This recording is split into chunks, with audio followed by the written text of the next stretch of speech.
In the pre-dawn darkness of the Hurtgen Forest, November 1944,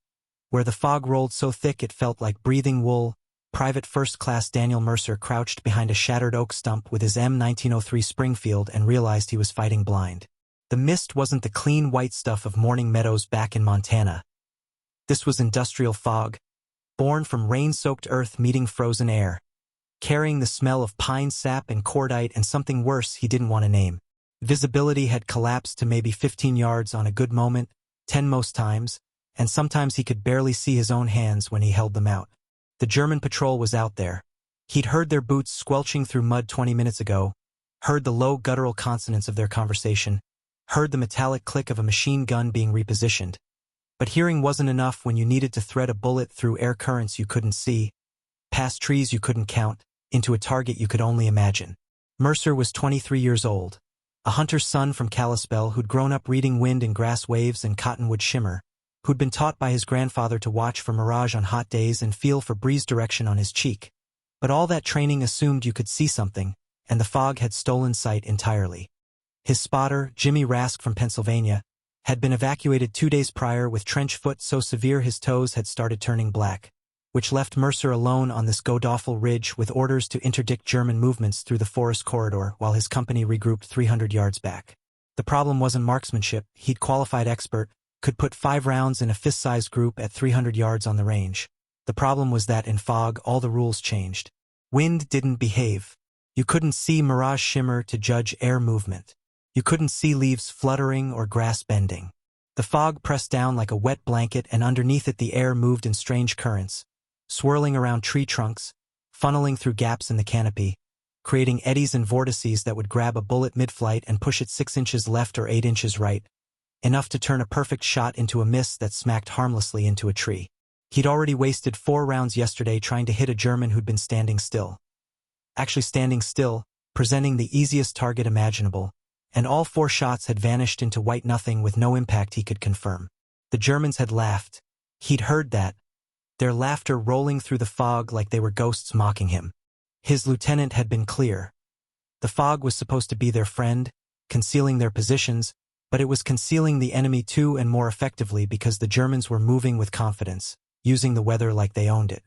His company had taken 11 casualties in 2 days, mostly from machine gun fire that seemed to come from nowhere, from teams that would set up in the fog, rake a position, and vanish before anyone could respond. Mercer had been tasked with changing that equation, with making the fog dangerous for the enemy, but after a day and a half he'd accomplished exactly nothing except wasting ammunition and confirming that everything he knew about shooting was useless in these conditions. The breakthrough came from bootlaces, of all things, or rather from the frayed piece of paracord he'd been using to reinforce his left boot after the original lace had snapped. He'd been sitting there in the fog, rifle across his knees, eating a cold can of hash, when he noticed the cord end dangling from his boot. Maybe 8 inches of loose string, and it was moving, not swaying in obvious wind, but twisting slowly, spiraling in place, responsive to air currents so subtle, he couldn't feel them on his skin. He stopped chewing and watched it for a full minute. The fog around him was perfectly still, or seemed to be,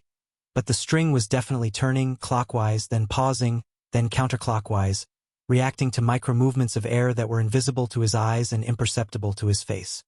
His grandfather had taught him that wind wasn't a single thing but a river with currents, and in forests it got complicated fast. Air would hit a tree and split, would sink into hollows, would accelerate through gaps, would create pockets of stillness surrounded by movement. The string was reading something his eyes couldn't. He pulled the cord loose from his boot, tied one end around the front sight post of his Springfield, and let about 6 inches dangle down. The string hung there, darkened by morning dew, and as he watched it began that same slow twist. He moved the rifle left and the string's movement changed character slightly. He moved it right and it spiraled differently. The fog hadn't thinned at all. He still couldn't see more than a few yards, but suddenly he had information about what the air was doing in his immediate space, air that would affect his bullet for at least the first crucial seconds of flight. It wasn't a complete solution. He still couldn't see the target, still couldn't judge distance accurately, still couldn't account for what happened to the bullet after it left his sphere of influence and entered the fog's deeper mysteries. But it was something. It was a piece of data in a void of ignorance. He heard boots again, German voices, closer this time, maybe 30 yards out, and he made a decision that felt half crazy even as he committed to it. He'd memorized the terrain before the fog had rolled in. Knew there was a slight rise about 35 yards northwest where the Germans liked to pause during patrols. Knew they felt safe there because the fog made them invisible. He aimed at where memory told him that rise should be, but instead of trusting his instinct about windage, he watched the string. It was pulling gently left, twisted by a crosswind he couldn't feel. He adjusted right, more than felt natural, almost more than felt sane, holding the rifle at an angle that looked wrong. The voices stopped.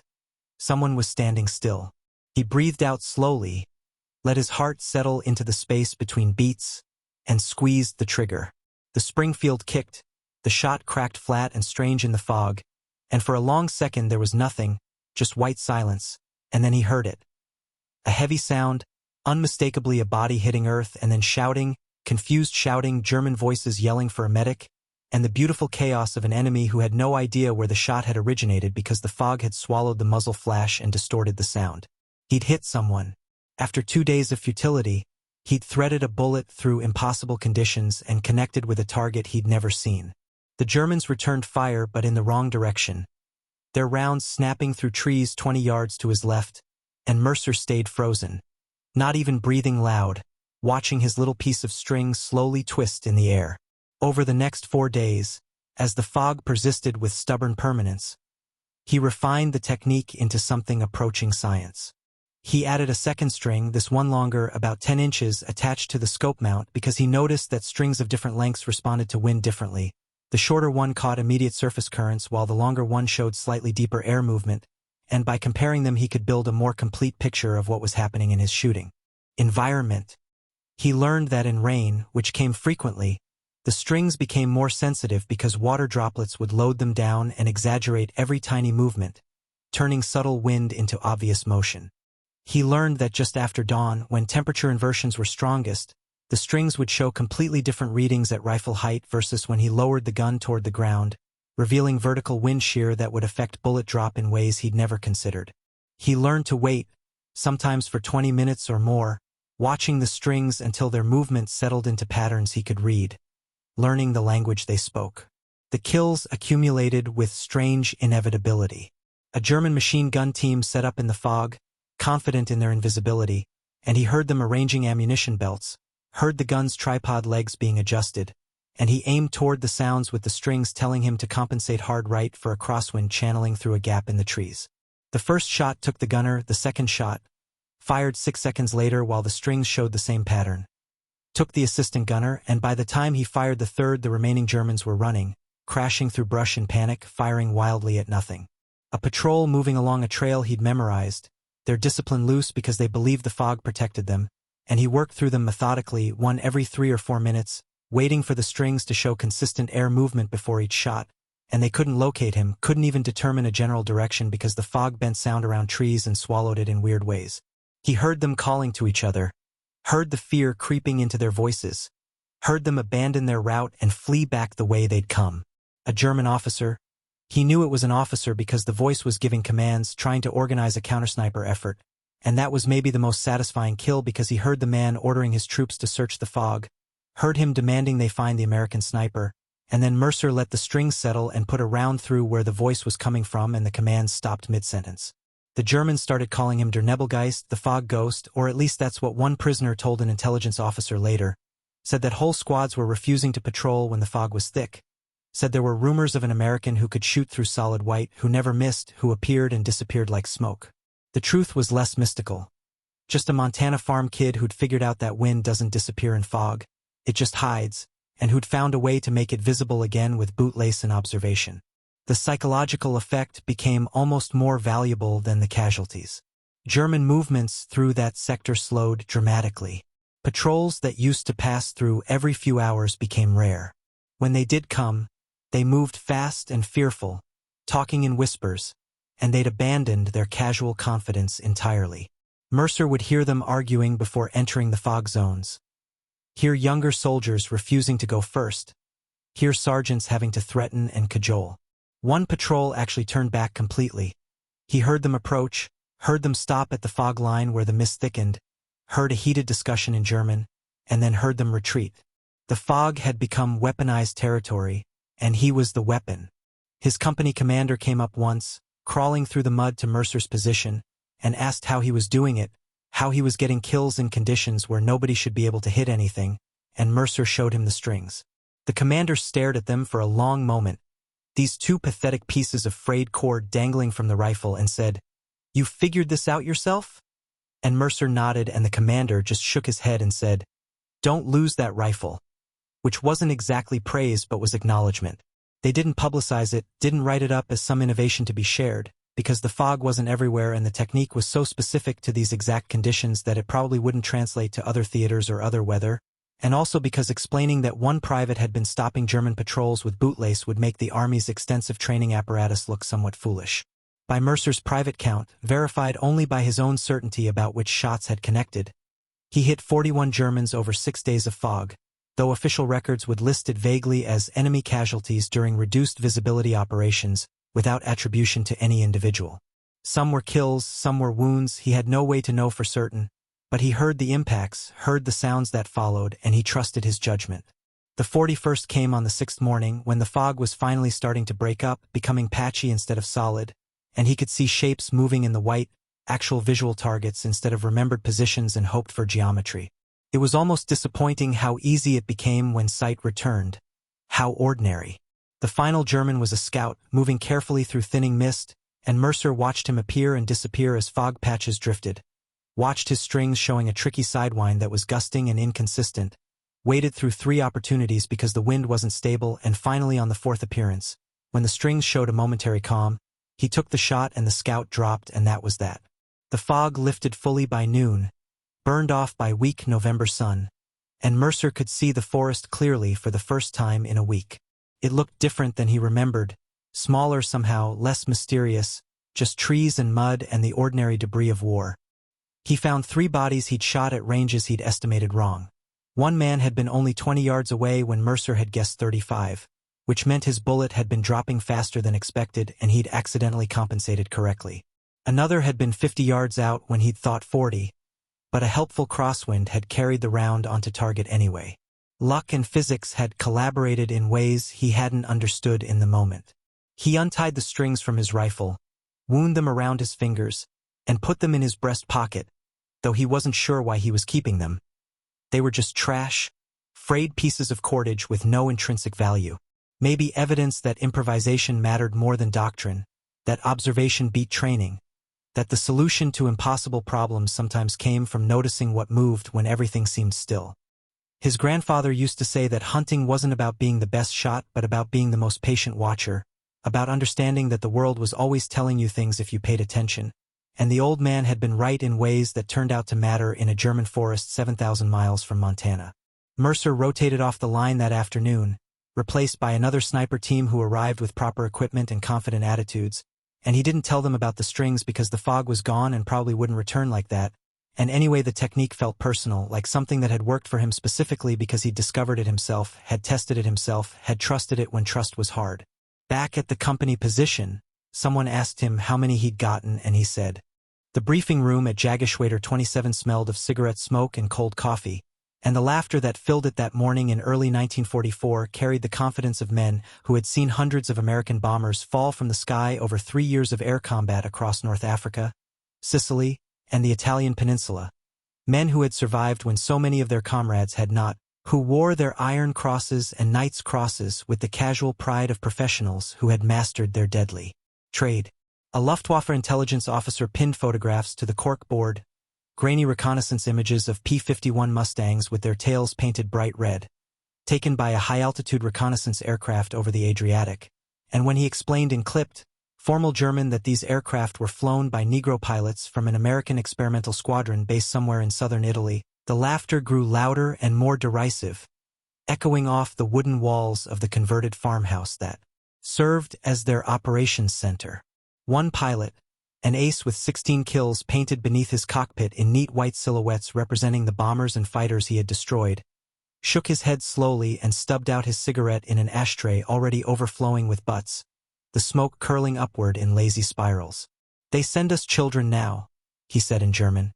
his voice carrying the weariness of a man who had seen too much combat, but also the contempt of someone who believed absolutely in his own superiority. And the others nodded in agreement, because in their experience spanning hundreds of combat missions over 3 grueling years,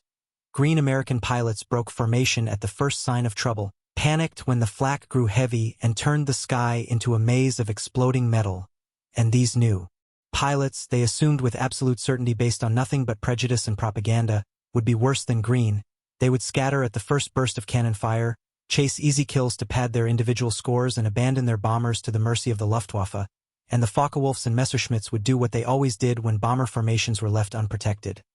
Tear through them like wolves through sheep, methodically destroying aircraft one by one until the sky was filled with burning aluminum and falling men whose parachutes bloomed white against the blue before drifting down into captivity or death. The intelligence officer distributed target assessments for the next week's operations over the Po Valley and northern Italy, marking enemy positions on maps with red grease pencils, and no one in that room, not a single pilot with his leather jacket and silk scarf and carefully cultivated air of invincibility earned through survival, considered the red-tailed fighters a serious threat worth altering tactics for or worth the kind of respect they reserved for the veteran American groups flying out of England, but 3,000 miles away, in the suffocating heat of Tuskegee, Alabama, where the temperature in July regularly exceeded 95 degrees and the humidity made every breath feel like drowning, and where the red clay dust seemed to coat everything and everyone. Young black men were climbing into cockpits under a different kind of pressure, one that had nothing to do with enemy fighters or flak or mechanical failure and everything to do with a system that had been built, deliberately and systematically over decades, to prove they would fail. The Army Air Corps had opened the program in 1941, not out of belief in these men or any genuine conviction that they would succeed or even that they deserved the chance, but because political pressure from civil rights organizations like the NAACP and the Urban League, combined with wartime necessity and the simple mathematical reality that America needed pilots and could not afford to reject volunteers based solely on race, had forced their hand, and from the beginning, from the very first day the program was announced in newspapers that black families read with a mixture of hope and skepticism. The shadow of the 1925 Army War College report hung over Tuskegee like a sentence that had already been passed and could not be appealed. Black men, the report concluded in language that was presented as scientific fact and taught at military institutions across the country as if it were gospel truth, were mentally inferior to white men in measurable and significant ways, lacked the courage necessary for combat operations and would break under fire, could not handle the complexities of aerial combat or the split-second decision-making required in high-stress situations where milliseconds determined life or death, and were fundamentally unsuited for leadership or technical roles that required abstract thinking or independent judgment or the ability to manage complex machinery. The white officers assigned to oversee the program arrived at Tuskegee expecting collapse within months, mentally preparing the reports they would file that would confirm what many in the military establishment already believed and what some actively hoped for because it would validate their worldview, and the resources allocated to Tuskegee were deliberately minimal compared to other flight schools across the country. Older aircraft that required constant maintenance and broke down regularly, fewer mechanics to service them and keep them airworthy. Inadequate spare parts that took weeks to arrive if they arrived at all because Tuskegee was always last on the priority list. A single airfield carved from Alabama red clay where the summer heat made the cockpits feel like furnaces that would cook a man alive within minutes, and the winter cold turned runways to ice that sent aircraft skidding off into ditches and delayed training for days. The cadets understood the reality with a clarity that came from living their entire lives under Jim Crow, from growing up in a country that had made its position clear through 1,000 daily humiliations both large and small. They were not being given an opportunity in the traditional sense of that word. They were being given a test that had been carefully designed for them to fail, and every white face that watched them taxi out for training flights, every skeptical glance from a maintenance officer who took his time signing off on repairs that should have taken minutes, every delayed parts shipment that grounded aircraft for weeks and set back training schedules, every administrative obstacle that appeared without explanation or justification, carried the unspoken but clearly understood message that this was a temporary experiment, a political concession to pressure groups that would end the moment the first squadron washed out in training or froze under fire or broke formation in combat and proved what the skeptics had believed all along. But the men who arrived at Tuskegee, college graduates from Howard and Tuskegee Institute and other historically black institutions, mechanics who had learned their trade in segregated shops where they had to be twice as good to earn half the recognition, teachers who had educated black children in one-room schoolhouses across the South, men who had grown up navigating a world that measured them by the color of their skin before it measured their character or capability or intelligence, made a quiet, collective decision that was never formally articulated in any meeting or written down in any document but was understood by every cadet who walked through those gates. They would not fail, not because failure was personally unthinkable or because they believed themselves to be superhuman or inherently superior, but because failure would condemn every black man who came after them, would validate decades of racist pseudoscience that had been presented as objective fact in universities and military academies, and would close a door that might never open again in their lifetimes or their children's lifetimes or perhaps ever. The training standards were brutal by design and by necessity, calibrated to be so demanding that success would be undeniable even to the most committed skeptic, and failure would be immediate and permanent. Where other programs required 200 flight hours before combat deployment, a standard that had been established through years of training experience and was considered adequate for wartime conditions when the need for pilots was desperate and growing more desperate every month, Tuskegee demanded 300 hours of flight time, and where other schools maintained a 30% washout rate that was considered acceptable for wartime training when the military needed every pilot it could get, Tuskegee's climbed past 60%, because the instructors, both black and white, though their motivations differed significantly, knew that mediocrity would be seized upon as proof of racial inferiority, and excellence would be dismissed as statistical anomaly or lucky accident or the result of lowered standards unless it was demonstrated again and again without deviation or exception. Cadets watched their classmates disappear with a regularity that was psychologically exhausting and emotionally devastating. Good men, talented men, men who would have graduated from any other flight school in the country and gone on to serve with distinction, who made ordinary mistakes that would have earned a warning or remedial training at any other base but here earned a ticket home and a notation in their file that would follow them forever, and the ones who remained, the ones who survived. The washout rate and made it through training, understood with increasing weight that they carried not just their own futures, but the aspirations of every black pilot who might someday be allowed to fly, every child who might see a newsreel at the segregated theater and imagine themselves in a cockpit instead of in the fields or factories where society expected them to remain, every parent who had been told their son wasn't smart enough or brave enough or capable enough to serve his country in anything other than a labor battalion or mess hall. They studied navigation until they could plot courses in their sleep, calculating wind drift and fuel consumption and alternate landing fields while lying in their bunks at night staring at the ceiling and going over the equations again and again, practiced formation flying until their wingtips hung 3 feet apart at 300 miles per hour in conditions that would have been considered recklessly dangerous at other training bases, memorized aircraft recognition silhouettes until they could identify a Focke-Wulf from a Thunderbolt or a Spitfire from a Messerschmitt in a half-second glance through scattered clouds at 15,000 feet with the sun in their eyes and their vision narrowed by adrenaline. And in the few hours between training flights and ground school and physical conditioning and the endless studying that filled their nights, they wrote letters home that rarely mentioned the pressure or the stakes or the weight they carried on their shoulders. Because what could they say that their families didn't already know about proving yourself in a country that questioned your humanity at every turn, that demanded excellence as a condition of basic respect, that offered no margin for error and no second chances and no forgiveness for the ordinary mistakes that white pilots made without consequence? The bond formed under that pressure was something beyond friendship or camaraderie or even brotherhood. It was the understanding that they were flying for each other, for the men who had been turned away from flight schools across the country with excuses that were transparently false,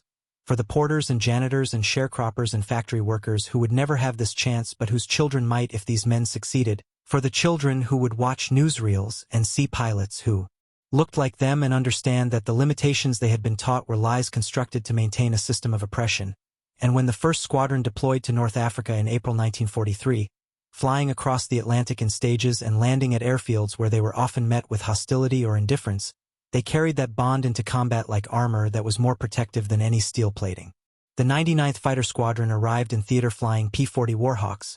reliable but aging aircraft that were being phased out of frontline service in other theaters, and the early missions were coastal patrols and escort runs over Sicily and southern Italy, dangerous work that involved flying at low altitude over water where engine failure meant death by drowning and flying through flak over beaches where German anti-aircraft batteries had clear fields of fire and plenty of time to track incoming aircraft, and the white bomber crews who saw the red-tailed fighters falling into formation for the first time offered no waves, no radio acknowledgement, no welcoming gestures of the kind that would have greeted a white squadron. Just skepticism and the unspoken expectation that these escorts would break at the first burst of flak or the first sight of German fighters diving from above with the sun behind them. The 99th flew their missions with mechanical precision that bordered on the obsessive,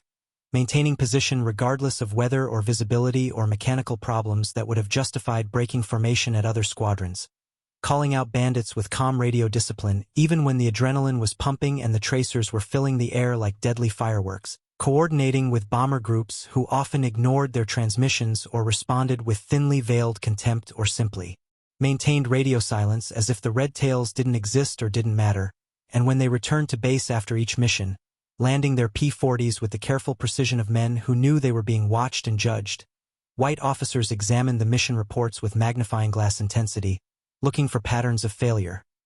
Any deviation from protocol, any bomber lost under their watch, any sign that the Tuskegee experiment was producing the results many had predicted and some had actively hoped for. But the pattern that emerged over weeks and then months was the opposite of what the skeptics expected and what the racist assumptions predicted. The 99th held formation under conditions that scattered other fighter groups, protected their charges with a tenacity that frustrated German interceptors who were accustomed to breaking up American formations with a single aggressive pass, and began accumulating confirmed kills against Luftwaffe pilots who had underestimated them the same way everyone else had, who had assumed that black pilots would be easy targets and instead found themselves in turning fights with men who flew like they had something to prove because they did. Because every mission was a test and every engagement was an examination and failure was not an option that existed in their minds. The decision to paint their aircraft tails bright red came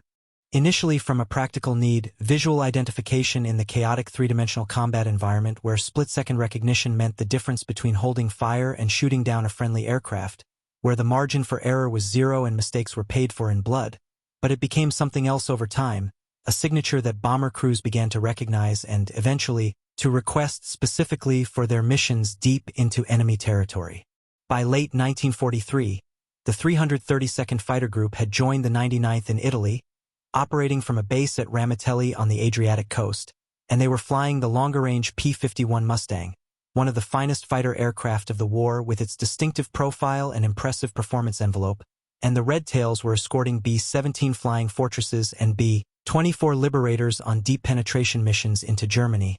through fighter screens and flak corridors that turned the sky black with shrapnel and turned bomber formations into funeral processions where crew members watched friends die in explosions that happened too fast for screaming, where aircraft simply disappeared in bright flashes and falling debris and the formation closed up and continued toward the target because there was nothing else to do, no time to mourn, no room for hesitation. The doctrine that emerged from the 332nd was both tactically sound and philosophically significant, a reflection of who they were and what they represented. While other escort groups would sometimes break formation to chase German fighters and rack up individual kill counts, leaving bombers vulnerable but giving pilots the glory of ace status and the recognition that came with double-digit victories and magazine covers and homecoming parades and the adulation that combat pilots received, the Red Tails maintained a policy of absolute bomber protection that was simple in concept and brutally difficult in execution. Stay with the bombers regardless of temptation or opportunity, engage only threats to the formation, accept lower individual kill totals and the obscurity that came with prioritizing mission success over personal glory, and bring the bombers home. German fighter pilots, accustomed to escorts that could be baited away with a diving pass or a feint toward the bomber's rear, found themselves increasingly frustrated by these red-tailed Mustangs that refused to break formation no matter what tactics the Luftwaffe employed, that turned into attacks rather than chasing them away from the bombers, that formed a defensive screen so tight and so well-coordinated that Luftwaffe pilots began filing reports about a new American fighter group with exceptional discipline and situational awareness that did not match the intelligence assessments they had been given about Negro pilots being inferior and cowardly. The respect was grudging and professional, the kind that came from men who understood what it meant to hold formation under fire and recognize competence even when it came from unexpected sources. But in the briefing rooms back in Germany, intelligence officers still marked the 332nd as less of a priority threat than the veteran groups flying out of England with their higher kill counts and more aggressive tactics, because the prejudice that existed in America existed in Germany too, manifested in different ways but rooted in the same assumptions about racial hierarchies. and neither country could quite believe that black pilots might be as skilled as white ones, might execute tactics as effectively, might demonstrate the same courage under fire and the same tactical awareness that separated veterans from casualties. The mission over Berlin in March 1945 changed that calculation permanently and irrevocably, became the moment when respect could no longer be withheld even by the most committed skeptics. The formation consisted of 70 B-17 bombers escorted by the 332nd Fighter Group, and the target was an aircraft factory deep in the city, which meant flying through the most heavily defended airspace in Europe, hundreds of flak batteries arranged in concentric rings around strategic targets, standing patrols of Focke-Wulf 190s and Messerschmitt 109s flown by pilots who had survived years of combat and knew every trick of aerial warfare, and the growing presence of Me-262 jets that could tear through bomber formations at speeds no propeller-driven fighter could match in level flight, jets that represented the technological edge Germany hoped would turn the tide of a war they were losing on every front. The Red Tails flew high cover and close escort, their Mustangs weaving above and around the bombers in a choreographed dance that looked effortless from the ground but required constant throttle adjustments, trim corrections, and visual scanning that turned a pilot's head on a swivel every 3 seconds. Check 6 o'clock for threats from behind because that's where most kills came from in the history of aerial combat. Check the bombers for stragglers or damaged aircraft that would need special attention and closer protection. Check your formation position to maintain the defensive screen that was their primary mission. Check instruments for engine temperature and fuel levels because running out of gas over Germany meant death or capture. Check 6 again because if you miss it once you're dead and you've failed your mission and let down everyone who depended on you. The flak started 40 miles from Berlin, black puffs that blossomed at altitude with a sound like thunder that you felt in your chest before you heard it, and shrapnel ripped through aluminum skin like paper, tearing holes in wings and fuselages, and the bomber formation tightened as planes with wounded engines or dead crew members dropped back and struggled to maintain airspeed, and the Red Tails adjusted without being told, without waiting for orders from the mission commander, throttling back to stay with the stragglers because the doctrine was absolutely clear and had been drilled into them until it was instinct rather than thought. No bomber left undefended, no crew abandoned to save fuel or maintain schedule or rack up kills. German fighters hit them 10 miles from the target, Focke-Wulfs diving from above in coordinated pairs the way experienced pilots attacked, and Messerschmitts attacking head-on in the desperate tactics that characterized Luftwaffe operations in the final year of the war, when fuel was scarce and experienced pilots were scarcer and replacement aircraft were being produced by slave labor in underground factories, and the radio chatter exploded with warnings delivered in the clipped professional voices of men who had done this dozens of times. Bandits high 3 o'clock, break left, I'm on him, watch your 6, red 3. And the sky dissolved into a 3-dimensional knife fight where aircraft rolled and dove and climbed through curtains of tracer fire that looked like glowing chains stretching across the blue, where the margin between life and death was measured in feet and fractions of seconds, and the difference between going home and going down was often nothing more than luck. The Red Tails did what they had been trained to do with 300 hours of practice and dozens of combat missions that had honed their skills.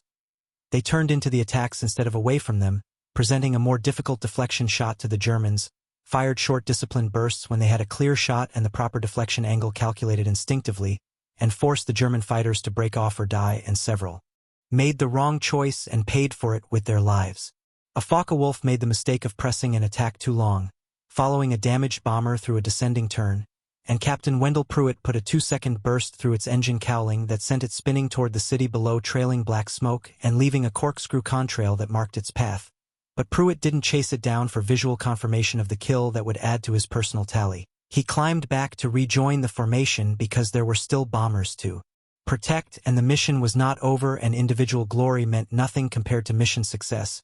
meant nothing compared to the doctrine they had all agreed to follow without exception. The Me-262 jets appeared as the bombers reached the initial point for their bomb run, 3 of them slicing through the formation at 500 miles per hour, and conventional fighters had no chance of catching them in a straight chase. The speed differential was simply too great for propeller-driven aircraft, but Captain Roscoe Brown had been watching the jets' attack pattern for several minutes and noticed they made wide looping turns to set up their firing passes, which meant there was a brief, narrow window of maybe 3 seconds, when the jet would be slower and vulnerable, if a pilot could position himself correctly and if his timing was perfect and if his deflection shooting was exact. Brown positioned himself ahead of the formation, throttle forward to the stops, climbing to gain altitude and potential energy that he could trade for speed when the moment came. And when the Me-262 completed its turn and began its attack run toward the bombers, Brown was waiting at the jet's 11 o'clock high position, 500 yards out and closing at a combined speed of nearly 900 miles per hour. His gun sight pipper tracking the sleek fuselage as he adjusted for deflection, distance, and the relative speeds, the jet doing 500, his Mustang doing 400, the geometry of interception requiring him to lead the target by 3 plane lengths and fire where the jet was going to be, not where it was. He fired, and the 650 caliber machine guns hammered in their wing bays, and the stream of tracers walked across the jet's wing route, and Brown saw pieces of metal tear away from the fuselage in bright flashes, saw smoke pour from the Jumo 004 engine, saw the jet roll inverted and begin its final dive toward the ground 15,000 feet below, and then Brown was past the kill and diving back toward the bombers, because the mission was still not over and there were still threats inbound. And what he had just done, shooting down one of the Luftwaffe's most advanced aircraft, a jet that represented the cutting edge of aviation technology, was significant but not as significant as getting the bombers home, not as significant as maintaining the doctrine that had defined them. The bomber formation completed its run, released its payload through flak that was so thick it looked like a solid ceiling of black smoke, and turned for home, and the red tails flew cover all the way back to the rally point and then to the Italian coast, maintaining position even when fuel gauges read dangerously low and engines coughed from fuel starvation, and when they landed that evening at their base in Ramitelli, the bomber crews climbed down from their aircraft on shaking legs, some of them kissing the ground in the ancient gesture of grateful survivors, and sought out the pilots with the red tails, not necessarily to offer thanks though some did with tears in their eyes, but to ask questions that revealed a fundamental shift in perception. How did you stay with us through that? How the hell did you get that jet? Can we request you guys for the next mission? The answers were professional, understated, offered by men who understood that what they had done over Berlin was not exceptional by their own standards. It was simply the mission executed correctly according to the training they had received and the doctrine they had internalized. But they also understood that for the bomber crews and the white officers who had doubted them and the intelligence analysts who would read the mission reports back in Washington, it was proof of something that should never have required proving in the first place. The numbers accumulated over the months that followed with the mechanical inevitability of mathematics and the undeniability of documented fact. More than 100 confirmed kills of German aircraft, bomber loss rates under Red Tail Escort that were among the lowest in the 8th Air Force, radio chatter from bomber groups specifically requesting the Red Tail Angels for dangerous missions deep into Germany where the flak was heaviest and the fighters most numerous, and mission reports that stopped looking for evidence of failure and started acknowledging tactical excellence in language that would have seemed impossible 2 years earlier when the program began under a cloud of skepticism. Luftwaffe pilots stopped laughing in their briefing rooms when the red-tailed Mustangs appeared on reconnaissance photographs, because they had learned through blood and wreckage and the deaths of experienced pilots who had underestimated these Americans that these fighters did not break formation, did not panic under fire, did not chase individual glory at the expense of mission success, and if you pressed an attack against the bombers they protected, you would likely die without accomplishing anything. Your aircraft would spin toward the ground and your name would be added to the list of casualties that grew longer every day as Germany's defeat became inevitable. But when the war ended in May 1945 and the Red Tails returned home to the United States, there were no parades waiting specifically for them, no immediate national recognition from a country that still enforced segregation in its military and its cities, and the men who had flown 300 combat missions and maintained one of the best bomber protection records in the European theater came home to the same Jim Crow laws they had left behind, the same restrictions, the same indignities, the same system that had tried to prevent them from flying in the first place. They could not eat in certain restaurants where white families dined, could not stay in certain hotels where white soldiers were welcomed,